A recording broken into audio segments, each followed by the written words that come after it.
Hey, dude. Okay, we're back with another episode of the Fight Club podcast. We just wrapped up Kcfc 2 last night. A bunch of guys on the team, bunch of in-house people, well, guys and ladies fought on that card. We also had Matt, our special guest, running the commentary. Nick running, everything, running around like a chicken with his head cut off.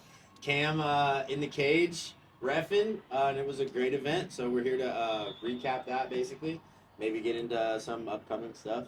And so thanks for watching, guys. Glad to have you here. Yeah, I think we got quite the spectrum of the experience. We got the in-house ref. Yeah. We got the co-main event. We got the commentary, and we got the odd to Main say, event. but yeah, the fucking the promoter.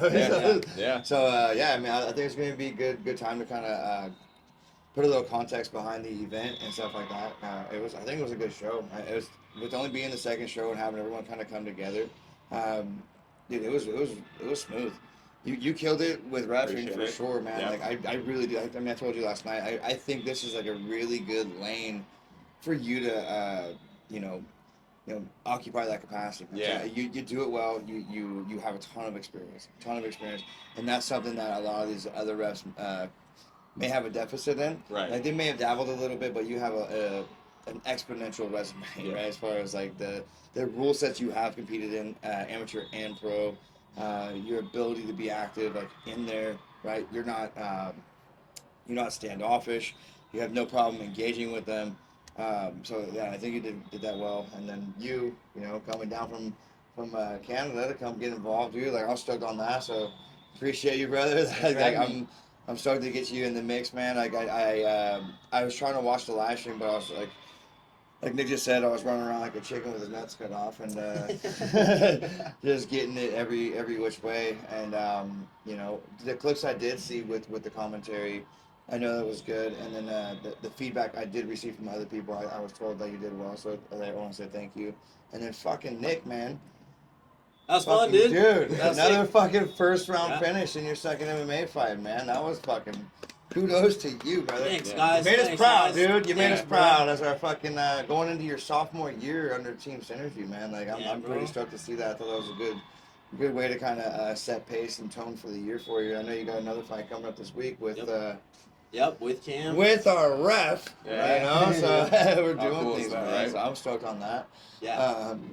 How'd you feel being in there for your first time getting back after the time off for the holidays? I felt like it went exactly how I was hoping. I wasn't too worried, or I wasn't too invested in the outcome, or like what the finish looked like, or even if I got a finish, I had kind of the feeling that I would get a finish, but I wasn't nearly as concerned with that as like I talked to you about, and I talked to you about as well.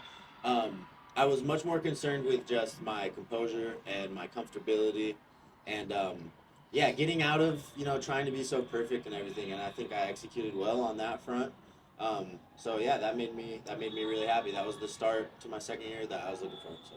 Yeah, I think the timing on that level change that needed when he, even just the slightest of level change, even if it was just a faint, like the timing on that knee, boom, money right on the spot. And I know that was definitely painful, but shout out to Tyler Nelson for stepping up taking that fight, man. But dude, like the timing on that was precise. The placement of it also precise, and I like that. I'm looking forward to seeing more of what you're capable of this year. I think that that time off really did kind of allow you enough of like a gestational period to kind of process all the information you're getting, because I know he's hammering on you, I'm hammering on you, JoJo's hammering on you, and you're just getting fucking waterboarded with information and details and styles, and it's like it's a lot to take on in 1 year. But beyond just a coaching aspect of it, right?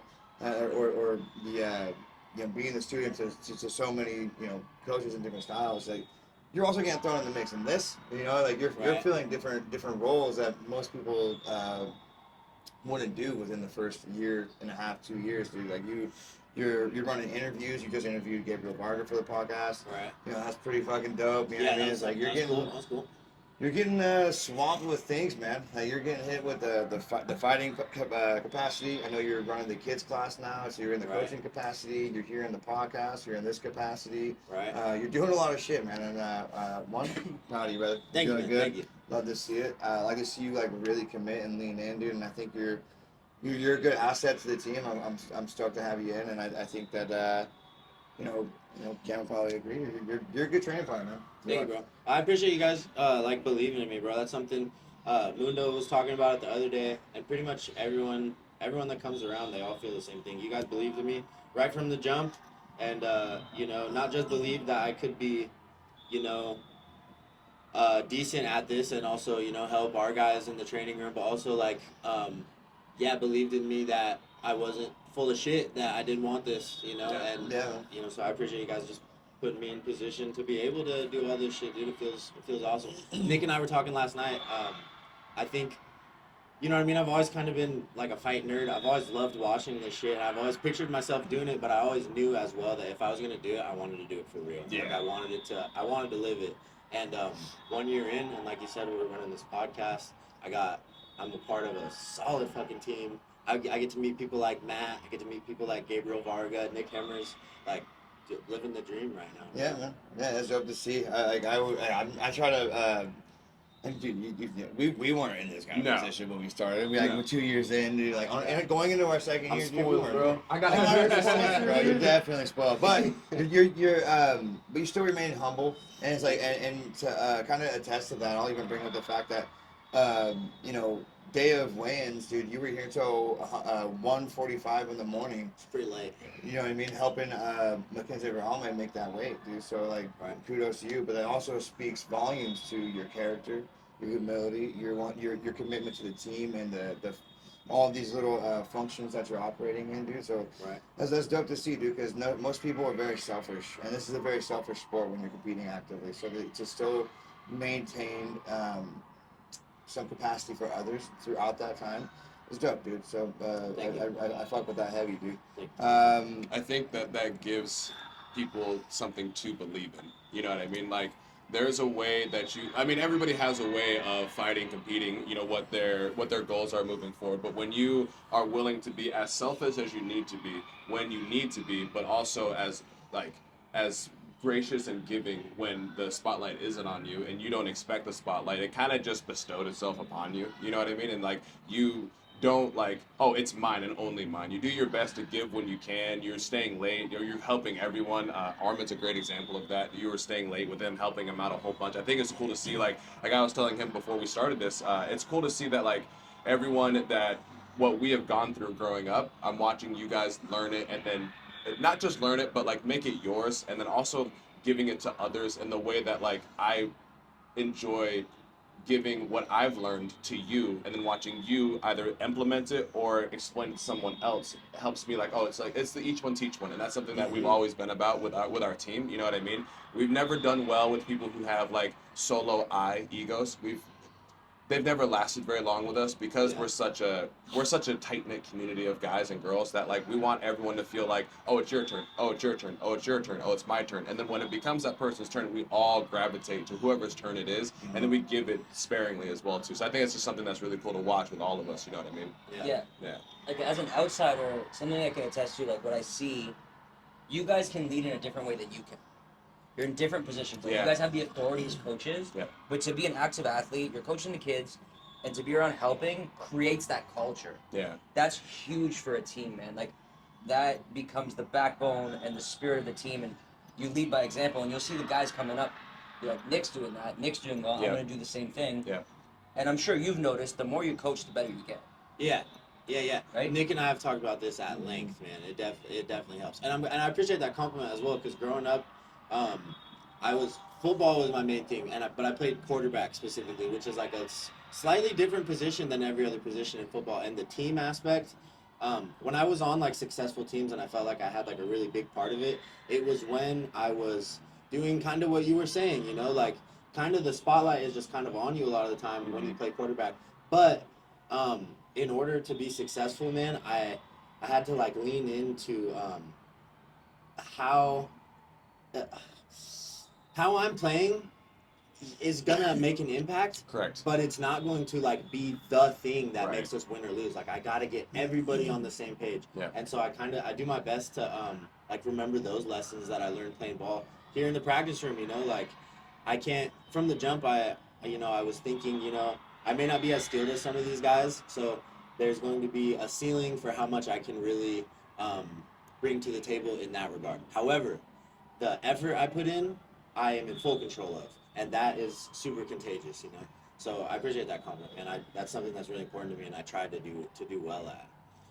And I agree too. I think having a peer, sometimes like getting it from coaches. Of course, you want to impress your coaches, but sometimes it's like kind of intimidating. You're like, fuck, man, what like if I'm like not good enough for if I'm not doing what these coaches expect, it can just be intimidating. But with a peer who believes in you, and you look at them like shit, they're also, they're not so sure of themselves. They're going through the same thing. Yeah, and I look at you guys like that as well. Even though you are my coaches, you guys are still active. I mean, you haven't competed in a while, but you still could if you wanted to. Yeah. And it has that like same vibe for me, and that was also really cool for me as well. Just you guys are my coaches, but you guys are also my teammates, and you're also my friends, and that is, yeah, I think that's a big part of the reason why the room feels like it does. Yeah. I would agree, and to kind of expand upon what you just said as far as like. Cam's still active. Right. JoJo's still active. We're all still within that age of like, we'll still put it on. Yeah. Like, and we put you guys through the fucking ringer, 100%. for sure. And that's why like, you've only been doing this for a year, but dude, like you're fucking giving people problems that have been doing this like much longer. Like your second fight was against a guy that had like 5 years experience and like a handful of fights underneath his belt. Right. And that was your second go, and you only lost by a split.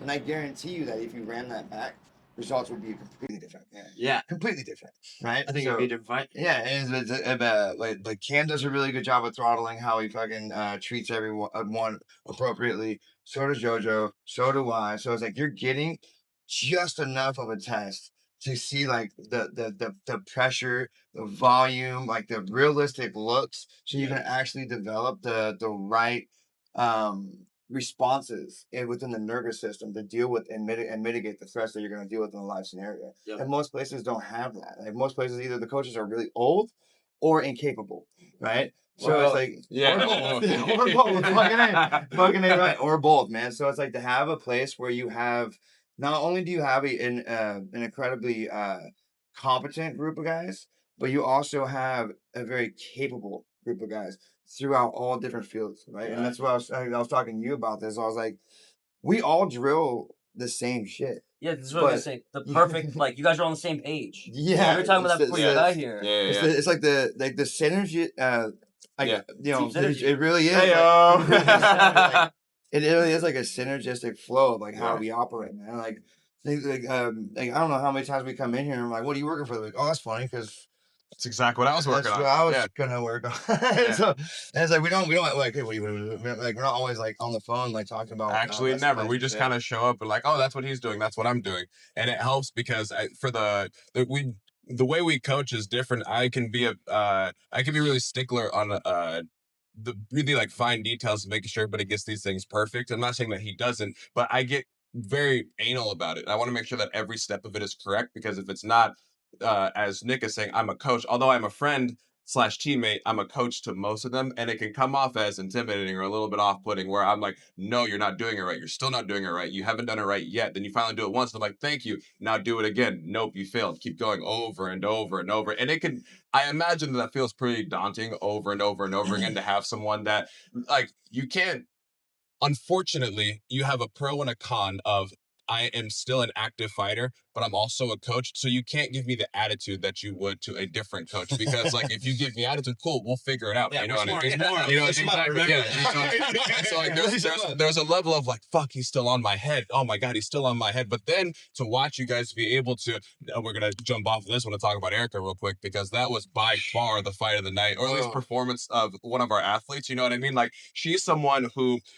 Going off on that, like I've taken her during sparring rounds and I've pushed her to the point of like, I see the frustration on her face. I'm watching her go through the emotions of being frustrated. This isn't working. I'm in her face. I'm talking shit, doing the whole 9 yards because when she goes to fight someone else, it's not going to be anywhere near that intense. And she was able to perform at fucking chef's kiss levels because the intensity that's brought in our room doesn't exist the same way that it does out there. And I think that's one of the things that I was talking to you about before is it's so important for us to gain that confidence of like, oh, not only am I good with my peers, I'm good with other people. You know what I mean? And so the best way that we can introduce that is having someone who's outside of your skill range really like, no, I'm coming at you. You know what I mean? And you're gonna now, granted, I'm not doing it to hurt you, but I am gonna push you to test you, to the though. absolute Right. limits that you can, and then give you your success and throttle off when I need to. But if I see that like you're just tired, I don't care about that. You know what I mean? But like if you're injured or something like that, for sure, right? But if you're just like if you're dogging yourself and you have a fight coming up, and I'm not gonna let you off the hook because of that, because they're not gonna be able to do that. And so my responsibility as fighter and coach is to build you up as much as possible. And then in those moments, take the leash off and like, all right, let's do it. Let's see what happens. And I think Erica's a great example of someone who dealt with a lot of like at the very beginning, she was not, I want to say timid is the wrong word, but she was not confident in what she could and couldn't do. Then she found out she could kick really hard. And then she started spamming those bad boys. Then she found out she could move, you know what I mean? Because she had to, because she had girls like Lexi, myself, you, who weren't going to allow her to get away with some of the bullshit that maybe some other gyms would let a girl get away with, but for the sake of who knows why, you know what I mean? And so being able to watch that happen and then perform in real time was just something that I can't speak highly enough about. I think she did fantastic. I would agree with you completely on that. And being in the corner for that fight, because I only cornered a few select fights that night. So I try to be a little more standoffish on the nights that I'm doing the promoter position, because it also allows room for like Mondo and JoJo to get their reps in the corner and get comfortable, familiar in that capacity. And shout out to you guys, because you guys fucking killed it. But back to Erica, like she was listening really well. Like when I was like trying to give her like live cues. Yeah. She was hearing me, and then she wouldn't instantaneously try to like spam it, Right. but she would move and then go to it. Right. So like I love that. Dude, that inside sweep she hit, Beautiful, bro. That inside sweep she hit. Oh my god. I was in the crowd like, we worked out. I'm the rep, and I was like, ooh wee. I think that was dope, man. And for instance, like she there was a couple times in like round 1 and round 2 where she started to kind of like shorten her range a little bit, and she didn't need to. Yeah. And I was like, work your lead side, use that jab, and then use the jab like a frame to create that space. Yeah. Boom, Yeah. boom, and that too. And she did it a few times, and I loved it. I definitely want to see more of it. But I think that even just being able to listen and adapt within your first fight, correct, speaks volumes of the potential. And so I love that. I love that about that. She fucking killed it. Shout out Erica Pagano. Well done. It was your debut. Debut fight against Very experienced 1-7 fights, right? Yeah, 100%, man. So I couldn't tell as a commentator first time watching her fight. Like a lot of times, people in their debut like don't. You're 50% of what you are in the gym. You see your head come down. Yeah. You kind of swing wild. Like she looked experienced. Like you could tell she faced a lot of adversity in the gym. That wasn't her first time feeling that pressure, which is what's really important, right? Yeah.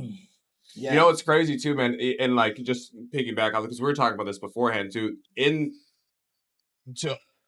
I guess to blow your ego up even farther, Erica, there were other fights that were on the card that clearly looked amateur. That looked like this is everyone's first show. You know what I mean? Like, this is the first time they've had the pressure put on them. And you could tell who does and doesn't experience that level of veracity like in the gym a lot of the times. And you could see it when the fight became a fight. You could see people starting to wilt where they wouldn't normally, like in the gym, they don't wilt, but they don't face that in the gym, right? Or they actively shy away from the hard sparring rounds or the intense rounds, the hard conditioning. You can see them, they shy away from it, or they sandbag during those times. But they're the ones that stood up and did it. Yourself and Erica are probably the best standouts. Ryan as well too did phenomenal with that question mark kick, dude. Wow. Another guy that comes in who's one of us, you know what I mean? And like watching you guys go through the process that Nick and I have laid out for you guys and trusting that like we're doing our best to guide you. You guys were the stars of the show, bar none, you know what I mean? Because you performed the best. It looked the most like y'all are supposed to be here, you know what I mean? Oh yeah. You look like you belong. They to go in there and immediately right away command the space, set the pace, control the action from start to finish, and get quick finishes, bro. Like, and no stress in the eyes from either three of you. You know what I mean? Ryan looked lucid. You looked lucid. Erica, now granted, with Erica being her first fight and against an opponent who's a stout opponent who is coming forward, like that's a lot of pressure to deal with for someone. That's a scary thing for someone who doesn't know. To fall into the. And she's been successful with that in the past, right? Yeah. And so to deal with someone who like you've never experienced that girl to girl, right? You've never experienced, and then you've never experienced, I have to win this, you know, I have to figure out how to, and then to be able to maintain the conditioning, the output, the range, and then also she was landing some really hard shots, you know what I mean? So being able to do that while like having the intensity of like, this is my first go around, you know, who knows what I mean, but she looked calm. She looked like she'd been there before, you know what I mean? Yeah. She looked like she'd been there before. Yeah, man. How do you explain that to somebody? You know what I mean? I would say I think the background in sports and, Yeah. and competing. Like, Yeah. so she's new to this space, but she's not new to competition. Right. And I think that spoke volumes. Yeah. In this because I Yeah. do like in between corners, bro. Like in between rounds. I'm sorry. In between rounds in the corner, I'm sitting here. I'm like, oh, dude, she's like actually like Yeah. listening. I Yeah. gave her because like at that she's been coming to the house and I was telling her like how I slow my heart rate down in between rounds. Yep. Like, you know, like the deep breath, hold, contract, Yep. and release. You know, it's almost like your heart's beating. Like get it to slow down, get it to slow down, get it to slow down. And she was hitting it on the money, dude, and she was able to listen. Yeah. So I was like, I love that because I'm like, you know, at least I want 3 deep breaths and then you calm down. Boom. Now I need you to listen. Okay, because that's what we're doing. Yeah. Right? And then she would immediately go out there and try to adapt. And I fucking loved it, dude. Yeah. She did great. She killed it. Dude, Mundo's another good one. yeah, bro. Dude, Mundo looked calm as well as fucking he there may too, have bro. not got the win, but No. fucking A. Yeah. Once again, stepping up, opponent with a whole lot more experience. Yeah. Shit. And yeah, he looked comfortable in there. Tough style to go against in your first go. You know, on top of him being more experienced, just his style alone is tough to deal with. I feel like it's hard to get going. When someone's throwing things from you haven't experienced it like that, and he was throwing them. These weren't just like touch kicks. He was throwing. I was impressed in between rounds that he was able to keep that level of conditioning for the entire fight because he was throwing hellacious kicks that were meant to do damage, and they were landing as well too. You know what I mean? That was a really good fight. That was a great showcase for both those guys. Yeah. Something I talk about a lot with athletes is like when you panic and you stop thinking, that's when you're in danger, right? Yeah. And what makes you do that? When you're really tired. Yeah.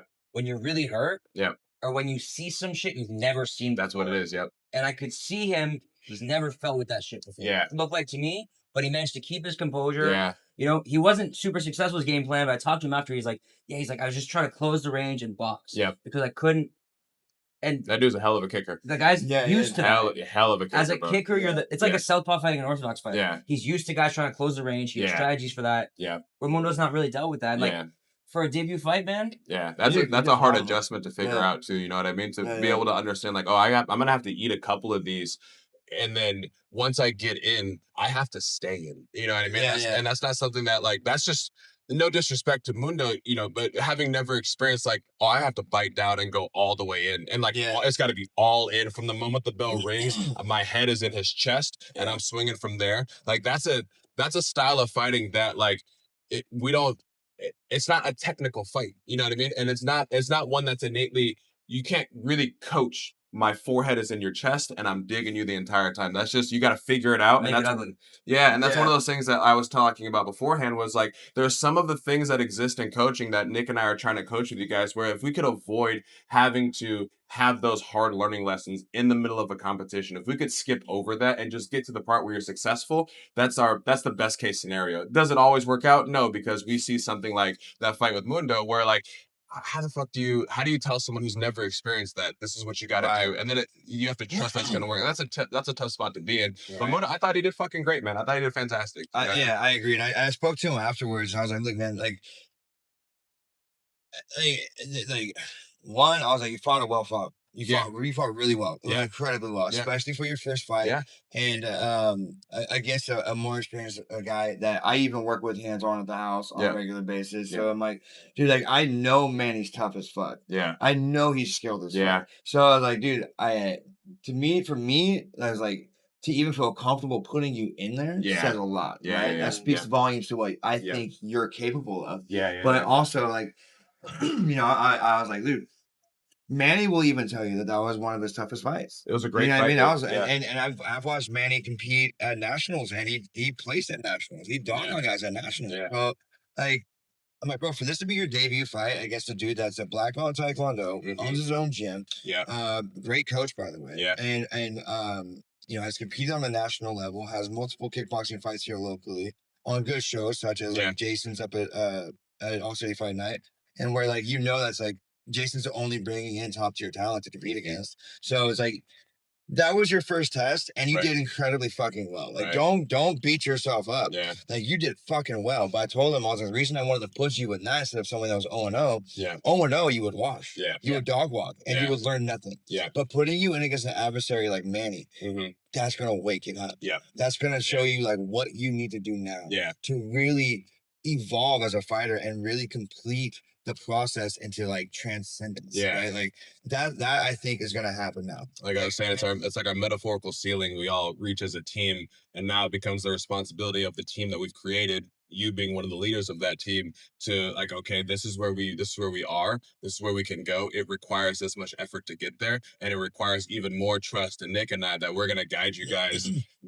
Not always in the nicest of ways, but it's important that you guys really buy in even more if you want to continue, because the competition, the reward of what you're doing is more pressure. The reward of what you get is a tougher opponent. It doesn't get easy, but that's like that's what we all ask for. You want someone who can. We all want to watch you fight someone who hits back. You know what I mean? We've watched you now starch 2 guys, take them out pretty easily, and look pretty the entire time. You look like a professional. You maintain composure, but we all want to see what happens when you're on your back foot. Right. That's what we all want to see. We all want to see that with everyone moving forward, right? We want to see that with Mundo. We're now like, okay, we've seen you.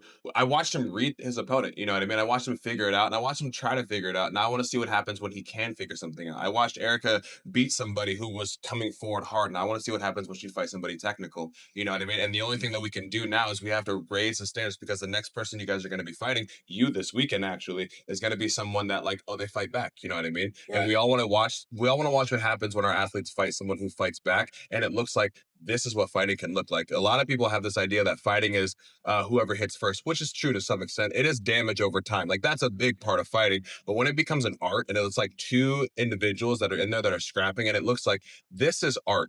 That's what we want to see. I want to see you reach somebody who helps you reach that flow state, and maybe even takes you out of it for a second to watch you come back into it. I want to see that with Erica. I want to see that with Mundo. I want to see that with Lexi when she comes back. I want to see that with all of our guys and girls that have had these. DJ's a great example of a dude who's had 0 fights, fighting someone with a lot of experience, and he fucking dogs out as best he could. I want to see what happens when he can fight somebody that, like, okay, I've had that rub. Can you keep up with what I've done already? I want to see what happens. Right. I think those things are really interesting about it. Yeah. Yeah, I agree. Yeah, the evolution is a pretty cool thing, man. But it doesn't happen without the tough fights. You know what I mean? Without the real training in the room and actually stepping up to the plate when the time comes. You know what I mean? Yeah. Not cherry picking fights. Coach asks you, do you want to fight? Yeah. Not who is it? Not this, that, and the third. Do you want to fight or don't you want to fight? You gotta trust the coaches that we're not gonna put someone in front of you that we don't think wouldn't be a good fight. You know what I mean? Right. I think that there are some coaches that maybe do that. You know what I mean? For whatever reason, maybe they're getting a second check or something like that. We've all experienced it. At least I've experienced it in my career. But if you trust in us, we'll never put someone in front of you. Will it be a tough fight? Is it a good fight? When we say it's a good fight, that means it's gonna be a fair fight. You're gonna get touched. That's just what it is. You know what I mean? But like, that's what we all want to see. That's what we're all here for. You know what I mean? Yeah, you need the adversary for evolution. You gotta have it. There's no evolution in punching down. You gotta punch up, and that's something that most people wouldn't even believe how much we actively punch up. Like we make it a fucking regular. Speaking of punching up, how about Shakur and Dex, huh? Oh, what? Speaking of punching up, that was a tree that motherfucker was fighting, huh? Yeah, man. Shout out to both of them, man. Yeah. Like, I know that Shakur's always like game. He's always down to get in there and then trade. He's always down to do whatever rule set's available, which is also dope. Yep. Dex is definitely like kickboxing and Muay Thai is a cup of tea, which is dope to see. And Dex just got back from when he got back from Worlds, he had to have surgery, and he was out with surgery, and he just came back into training, and this was his first fight back after surgery. Yep. So this was kind of like a litmus test, right? Yep. So it was dope to see him like be able to get in there and mix it up with someone that's game and going to come forward and going to look to exchange and going to look to cause damage. Like, Shakur was throwing those spinning fucking elbows like fucking nobody's business, dude. And if any one of those like glanced and landed, it would have been a fucking problem. What did you think of that fight as a striking coach? What did you think about it? It was cool to watch. It wasn't traditional Muay Thai. I think they're 2 guys that really want to highlight. Sure. I think if both guys were a little bit more basic, a little bit more volume, would have found more success, right? Yeah. Like I think Dex could have finished that a lot sooner. Yeah, agreed. Right? I think Shakur came in a little bit out of shape. Like he seemed gassed really early. Yeah. But you know, you're 220 pounds. Right. I catch you with something like Shakur threw that spinning elbow. I'm like, man, if that hits you, you die. Yeah. Right? Yeah. Like it's over. Yeah. Which is always exciting, right? Because George's on the edge of your seat. The fight can always end. Like, Yeah, you don't see especially the with same big boys. Yeah. with lighter weights, right? But man, it was a cool fight to watch. It was- Some of the wheel kicks and stuff. Yeah. It's different style, right? Right. But I fuck with it. Like, it's very much like culturally an American fight. You know what I mean? Yeah. By all the MMA coaches talk about, like, Khabib and John Jones are the same thing. Right. They're just from cultures where what they value is what they became. John Jones is the Flash, opening a fight with a flying knee. Khabib was about, like, being humble, being religious. And like, I fuck with the American Muay Thai style. We were just talking about that. Like, I'm not gonna out Muay Thai you. It's kind of like Mundo. He's not gonna out Taekwondo this guy. Right. So what am I gonna do? I'm gonna use my hands. I'm gonna use my head movement. Right. And I'm like that a lot, right? And right now I'm in a gym that's very traditional. You can see, like, oh, it's an issue to have coaches that aren't the same thing. You can have two really good coaches that aren't on the same page, and it hurts the fighter. So you gotta step back. That's why it's so important to have good coaches on the same page, teaching the same ideology. Right. Even though both are good, right? So that was kind of my thought process behind That's fair. That's a good one, man. Did you have outside of? So we all talked about Erica, the highlight of Erica. Did you have another fight on there that was interesting to watch? I think all the fights were super good. Yeah. Man. I think all the fights. I mean, we glazed you a lot, bro, but you look good, man. Yeah. You play with your rhythm. Level changes. Yeah. When I Big gloves getting played. You don't want your ego blown up even more, bro? That's not a thing. you get humble and smart. Yeah, Monday exists, bro. You're clean. Yeah, man. Like, I think when I watch fighters, the things that experience shows is like your eyes, your ability to play with your rhythm, your ability to pick the right weapon at the right time, and I think like just about everyone was doing that. Like, you could see who's been training hard and preparing. That last fight was crazy. The main event. The main event. Wow. Nibs versus Showstopper. We all know, Bro, Nibs came out and I was like, this is gonna be a sick striking like kickboxing fight. And he got touched and died, bro. That was nuts. Yeah. You know, it's interesting that you said that when they walked out, you know, when the fight started, and they both took like a good solid fight stance.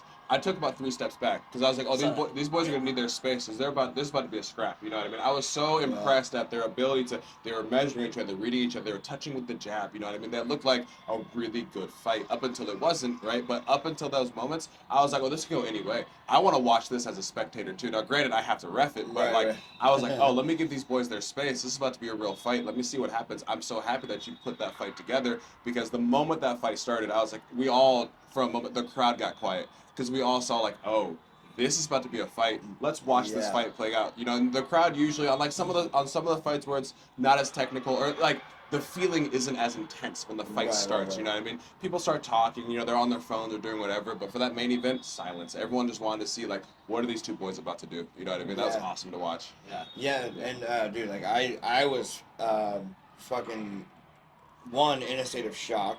And also too, like a state of concern for Justin because I've been cross training with Justin for like 8-9 years at this point with Kaiju up there before they were Kaiju, right? And Justin's a really talented fighter, dude. He's a phenomenal kickboxer. He's sharp, he's precise, he's calculated. He does all the right things when he's striking, man. And I didn't know this originally, but Ray Alme is a fucking state level wrestler. Right. And this was like one of those things where I'm like, dude, like I don't know which way this is gonna go. And even though Justin has much more experience on paper, dude, and he's far more refined on the feet, dude.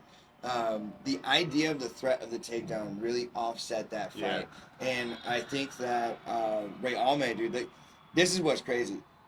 That was Ray Alme's second fight. Impressive. I watched him do his first fight in Idaho when Malik fought Caden Shaw on the Oscar Arnett show out of the Clearwater Combat. And dude, immediately like, dude, when you got eyes for this kind of stuff, you can like a lot of people like most communication with human beings is nonverbal. It's how you posture, it's how you carry yourself, it's the eyes, like the all of it. You know, if you know how to read that stuff, and you can even get a general sense of the psychology of the person before you even speak. And Dude, immediately when he took the stage, took the cage, right? It was, dude, he had aura. He Like, uses confidence. yes. Yeah. He has aura right away. Right away. But Yeah. the same, dude, like Justin is such a fucking, dude, like that dude is so just like, bro, like zen every time. Like, it's insane. It's like, do you even have nerves, bro? Yeah. Because, like, Justin is super smooth, bro. He's a quiet, humble guy, but he's a fucking lethal striker, bro. Right. Like, he will fucking put you out, boom, like that. If you have one mistake, you're getting touched and you're going down. Yeah. And, dude, Realme, like, we haven't even got to see his grappling yet. Because the first fight that I saw him, first round knockout. And he threw from fucking way back, clip dude. Dude fucking stumbles back and he just does it again and puts him out. Yeah. But the guy that he knocked out in the first round also had a first round knockout in his last fight. So I was like, oh, dude, this is going to be interesting. And I was curious because, like we were talking about a little bit ago, I was like, dude, we were about to schedule Mathis, but Mathis got injured. Right. We were about to schedule Mathis in kickboxing against Realme, and that's how I started the communication with Realme. And then that fight fell through due to injury on Mathis. And then I got to see him make his MMA debut in Idaho, and I was just fucking, bro, like, this kid has potential. This kid with the right guidance, the right tutelage, the right coaching, you know, like get him with the right team, the right atmosphere. Yeah. I think he could go very fucking far, dude. Yeah. You know what I mean? Because I really do. Because that, dude, I did not.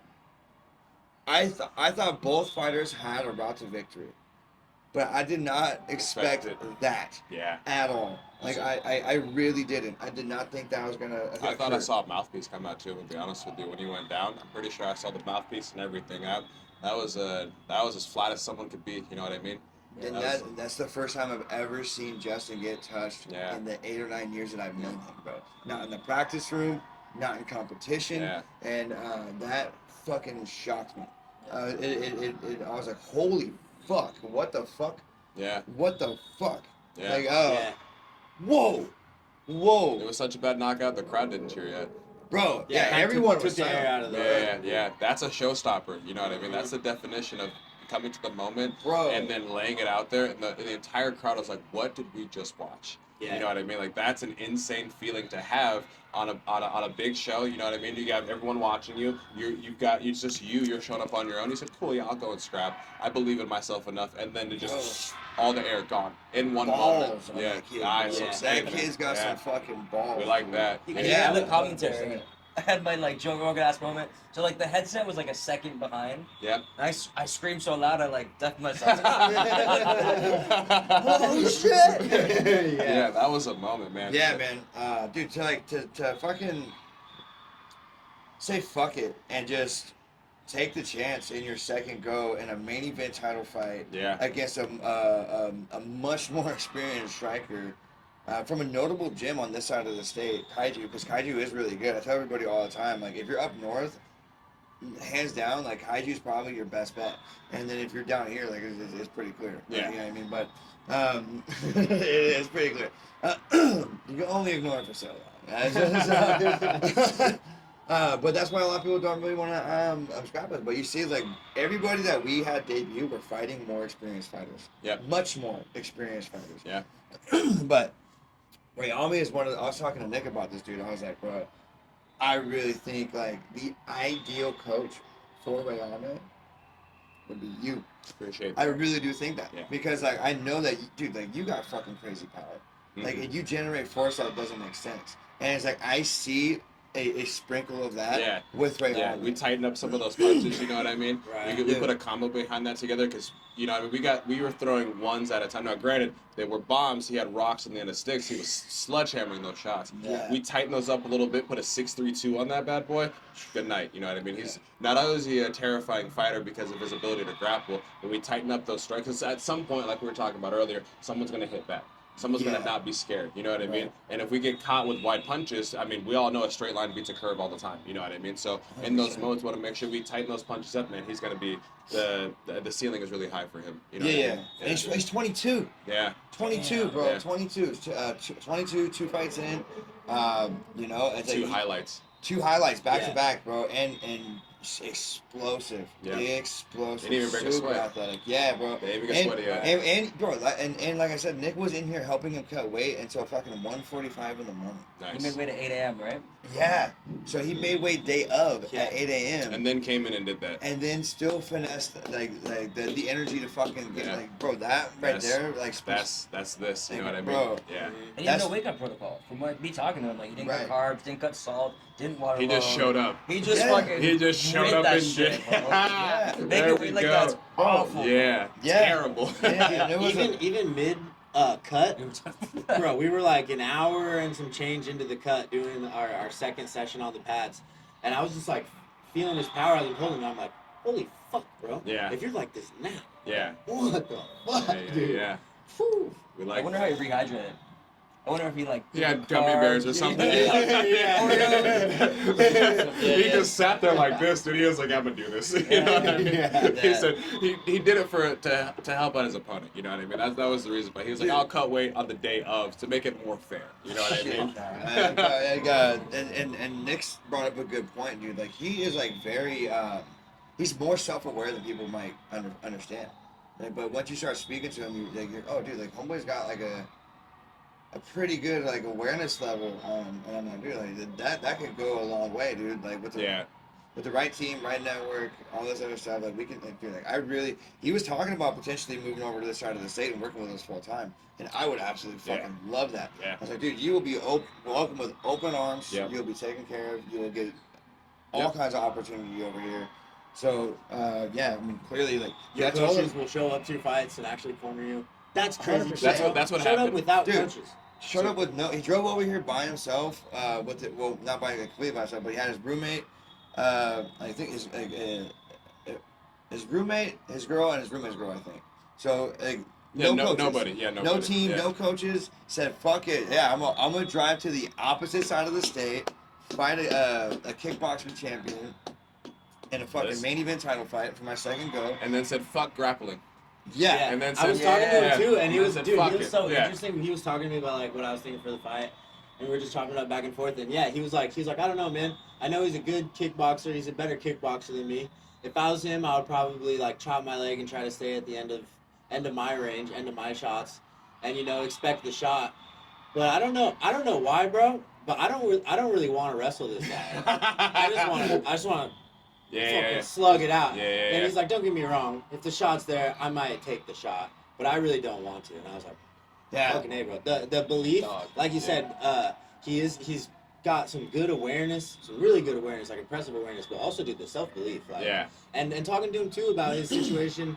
I don't want to speak out of turn because obviously I don't even know the gym, but just based on the conversations we were having, him being hungry for more guidance and all that, almost like, dude, he just like uses it as fuel. He was like, Yeah. I don't know why people are sleeping on me. Right. I know I'm good. Yeah. So fuck it, I'm just gonna keep doing my thing. Well, Synergy ain't sleeping on you, brother. You got to roll with us anytime you're ready to make that move, man, and we will take care of you, man. That's for sure. And even if you ain't over here, I'm still gonna probably sponsor him. Yeah. I'm gonna fucking sponsor him with the brand, bro. I'm gonna plug him with some gear, Yeah. hook him up, and fucking Bright and, future, bro. dude, yeah, I messaged him this morning. And I was like, dude, I'm gonna send you like the SOPs that I give all our amateurs that are learning the fucking ropes, right? Yep. Because dude, those SOPs gives you everything you need to have a successful fight camp, even without You having like your those, head huh? I You get like the it? entrepreneur in you. That's okay. Yeah, they're solid. They got him right for the whole year, dude. Like he was rocking them, dude. He got sharp with it. So I'm gonna make sure that I get those SOPs to him, and I'm also gonna get him our team diet plan so he can see what's up, so he knows how to like properly and efficiently cut weight at a decent rate and not get fucking gassed. Because I think he can get even smaller than where he was at. I Yeah. think he can lower weight For with sure. with the right protocol Yeah. and the right help and the right guidance, dude. He can, dude. He didn't cut carbs, didn't cut salt. Bro! For sure Yeah. he can do another 10 pounds. Yeah. Yes! Easy. Yeah. Potentially even more. Yeah. With dude, and this crazy, but it's like you obviously like you want to throw on that line and make sure you're not losing that special gift of what you got, which is like that insane fucking power. Like, It's pretty cool, that's man. Yeah. yeah. So it's like, It's bro, the reason that, you can fight up a weight class if you carry it. You know what I yeah, mean? dude. I mean, Right. dude, like how, like, Yeah. dude, the threat of your power Yeah. makes dudes fucking. Yeah. Yeah. Yeah. I turn a lot of people into grapplers. Absolutely, dude. Like 100%, man. It's like, and your fight with Neuro, for instance, bro. That's exactly what I'm talking about. By the way, so I'm not like shooting blind shots. I'm just being real. It's exactly what happened. Watch the tape. I ain't talking shit. I'm stating facts. You know what I'm saying? It was a clinic of a 1-2. Yeah. A clean, fundamental 1-2. Yeah. Forward. Patient presence, yeah. right? It wasn't over aggressive, not overzealous. You didn't fucking just blast forward with crazy aggression. And I know you can. Yeah. Now, dude, we've had some fucking rounds back in the day. Yeah. There's not many people that have like clipped me. Very like even like I swear to God, like I say it all the time. Yeah. There's I remember this one day because like you clipped me in the top of my head like this, and I was like, what the fuck was that? I've never been rocked by getting like just skipped on the top of the head, and I was like, dude, I don't even remember fucking what camp that was, but I remember it was like mid camp. It's because you got hit. Yeah, this dude's got fucking power, bro. Like, and it's like the way you isolate the small mechanics, right? It's the little mechanics that generate so much force in how you strike, dude. And it's like it is nerve wracking, bro. Yeah. Like even sparring. Right, like when you decide to not be nice, like it's a problem. You know what I'm saying? So like when you decide to just say fuck it and just send it, dude, it's a fucking problem. And that's what I'm saying. Like I see that potential in fucking Homeboy, and I think that like if he came over here, he would fucking grow so fast. Because he would meet someone like myself who understands the allure of like the shot. You know, we all want the shot. We all want that one that puts the dude out right away. But there's a way you can set that up to where it looks effortless. Yeah. You're not chasing someone down. You carry your presence the entire way, and it's just a daunting experience. You know, to be the person to know in your mind, like I can change this whenever I want to. Right. It's I mean that's a gift. You know what I mean? But you have to know how to use it, and you have to be able to set it up. And then at some point, we have to be able to fire it on command. Every punch can be the gift if you practice it correctly. You know what I mean? For sure. But there's something that like, because I get like a little fucking violence boner when I watch you fight, dude. I told you before. So because like I'm very much I'm very quote me. But I'm very much a violent boner, dude. I'm like eggplant emoji. Karma. Sponsored by Karma. 100%. But like the more like I'm very much like we're both like very striking centric. We have MMA background, but we're both very striking centric. Like, but you have something that I don't got, which is just this insane power. Like I'm very much a volume striker, and that knockout eventually comes, right? But like, dude, like you, it's like at any point in time that one is it. Yeah. It is like, but like I have that one where I stretched that one kid in like 8 seconds, but like that honestly pissed me off. I was upset. Everyone was like, "Oh, bro, first round knockout." Like, bro, I trained my ass off. Yeah. And this kid fucking talked all this shit in my fucking DMs. Like, you have to fucking kill me to get me out of here, dude. Like, You did? bro, I was like, wait. Okay. Well, in my mind, like, this is what we talk about all the time. Like, is there another way to fucking train? Yeah. Like, what are you training for? Yeah. Like, why do you? That's like a no. Yeah. You don't need to state that. Like, I already have that intent. Like, I don't understand like, why you would even have to state that. But that immediately was like a red flag of like, dude, I don't think this is the. I don't think you know what you're getting yourself into, right? Yeah, using the threat of violence in the violent sport is an interesting concept that people still think isn't a good way to talk shit. You know what I mean? Like, I'll put you in a boxing fight. Yeah. Like, you know what I mean? Like, that's interesting. Like, you can't. You're gonna get more angry. What are you gonna do? Fight harder? We're already fighting. You can't do anything any more than anything I've already experienced. So I have no fear of you. There's nothing to fear because we're already doing the thing. So what is it that you have? You have 2 hands and 2 feet. I have 2 hands and 2 feet. You're gonna get big and try to walk. Like, okay, we're still fighting. I have my fist. It's okay. It's not that big of a deal. And as long as you can maintain that, like, yeah, bro, I'll send it when I need to. Most of the time, you're gonna do okay. There's an off chance where you get caught with something stupid, but if you can maintain, and I think that's what unfortunately happened in the main event, is the charisma and the aura that we had. Right, made someone small. Right, we forgot that we have 2 hands and 2 feet, just like our opponent does. They become almost untouchable, right? Yeah. And like you kind of like, there's a weird psychology around the like fear of the moment where like this dude's coming in. Why does he believe in himself more than I believe in myself? That's an interesting thing to deal with, right? And so we watched it happen because we have someone who is a kickboxing champion, someone who is known for that. Why is he going backwards? against someone who's a wrestler. For what? Now, granted, with the threat of the takedown, but we started off hands up only. Why are we not throwing what we're comfortable with? And it's because of this moment, this energy that was brought in. Like, oh, why does he believe in himself? Who is this guy? Oh, I don't know myself anymore. Yeah. You know what I mean? And we watch it happen live. You know what I mean? Yeah, it's kind of wild. It's a wild situation to see, because sometimes like people like once you've been around long enough to develop a reputation, the reputation precedes you. Yeah. The reputation holds clout. The reputation Yep. has an aura of its own. Yep. And then the ones that are aware of it, if they're not in control of their thought process, become overwhelmed by it, overcome by it, and they succumb to something that is not even of their own like awareness. It's like you're subconsciously cowering before you even step foot into the fucking arena, and that's crazy to see. And that's something like I never, I personally haven't really done. Like I'm like, dude, like, because it's something I tell these guys all the time. Like even when we had Darko, like I had Darko fight an undefeated guy in like his second or third fight, and I was like, dude, like undefeated against who? How many times has he fought you? Yeah. He hasn't fought you. So like you got to think about it like this. He's undefeated, but so are you. Right. Right? You're both undefeated. The only thing that matters is this present moment that you're walking into right fucking now, because I don't care how many people he's beat, he hasn't beaten me. Yep. You know what I mean? You got to have that kind of mentality. And because with that kind of mentality and that sort of self-belief, a lot of things are fucking possible. Yeah. A lot of things that you would think most people will be like, no, I don't know about all that. Like, dude, it's possible, bro. Yeah. You know what I mean? It's like, that's like kind of what we're talking about the other night when I was like, building all this shit that we're building right now is like it's non-tangible. You don't see the aside from like getting the set together. This is like a physical thing we see being done, right? But the everything else that we're doing is like you can't see it. You gotta just you feel it, but you gotta fully lean into it with faith and belief.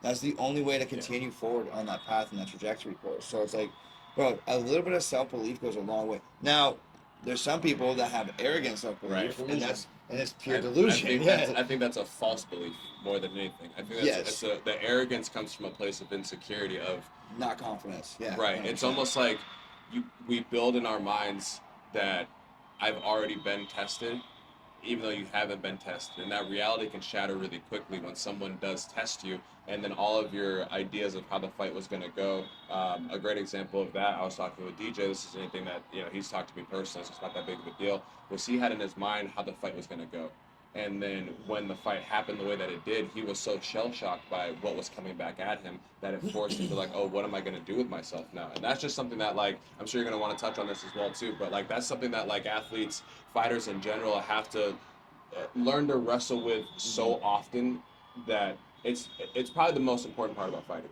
You know what I mean? Is that portion of it. Go ahead, boss. Yeah, like the visualization part of it, right? Visualization is important, but you also have to be like, I remember like there's a UFC fighter, Canadian UFC fighter, Serious City. He posted a picture of his journal on his UFC debut, and I thought it was like, I screenshot it. It was so powerful. Where he's just like, you've done the work. Go in unattached. Go in with an empty mind. Let your systems take over. And I think like that's so powerful. And that the delusion can be powerful too, like that aura, like blowing up on social media. People think I'm better than I am, and I can like do things I shouldn't be able to do because they think I'm better than I am. And that's why they say like champions. Once you become a champion, you become 25-30% better. Because you have that like proof. And you'll take bigger risks and you believe in yourself. Because what is fighting? It's risk management. We're managing risks. Is it worth the reward? I think that is a super interesting point too, man, because you can they're like very subtle differences, but like you can approach how you like, are you believing in yourself because you genuinely believe in yourself, or are you believing on the calculations that you've done in your mind?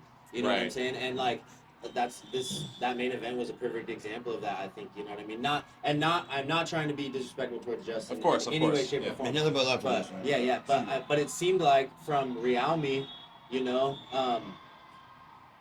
like that's so important in a moment, because that's what you feel in the moment. The records, you don't feel the records. No, it doesn't exist. You feel how much does this guy believe in himself? Yeah. How much does this guy believe in himself? Yeah. And then when you're at the face-off, when you're walking into the cage and looking at each other, that's that is, you know, the energy that's being exchanged. Yeah, it's the untangible part. You know, one of the things that I've talked to you about self-belief in and of itself is we're fighters are chasing a perfection that they don't know exists. You don't know the perfect version of yourself. I don't know the perfect version of myself. We don't know how far this is going to go, right? But we have this belief in what the perfect version of Nick does is Nick does this.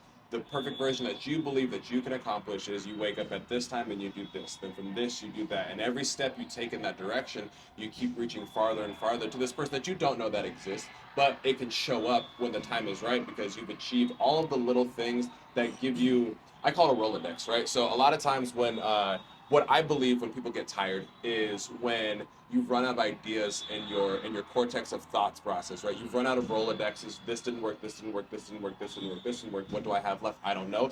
That's when we tighten up. We start breathing in our throat. We can't think anymore, right? We all start to stress out because we've run out of options. Now there's only exit signs here, there, and there, right? So we have to develop a Rolodex of confidence, of moments in time where I can be like, oh no, I did this. Oh no, I did this. And all we're doing, we all have an exit sign. It all exists in all of us, right? But the more you can stuff it down with self-belief and confidence of times you've been tested over and over and over again, that exit sign gets farther and farther and farther away. And you can watch it in fighters where they have that belief in themselves of the times they've done things over and over and over, where that exit sign is so far down. Now, it could be through training, it could be through life experience, it could be through whatever it is, right? But we all have a Rolodex of like, oh no, I believe in myself because of this. I believe in myself because of this. And every time you make one of those moments where you're going towards this perfect version of yourself, that Rolodex gets a little bit farther. So when you're in the middle of a fight and you run out of ideas, I'm still me. You know what I mean? Like I can still be me because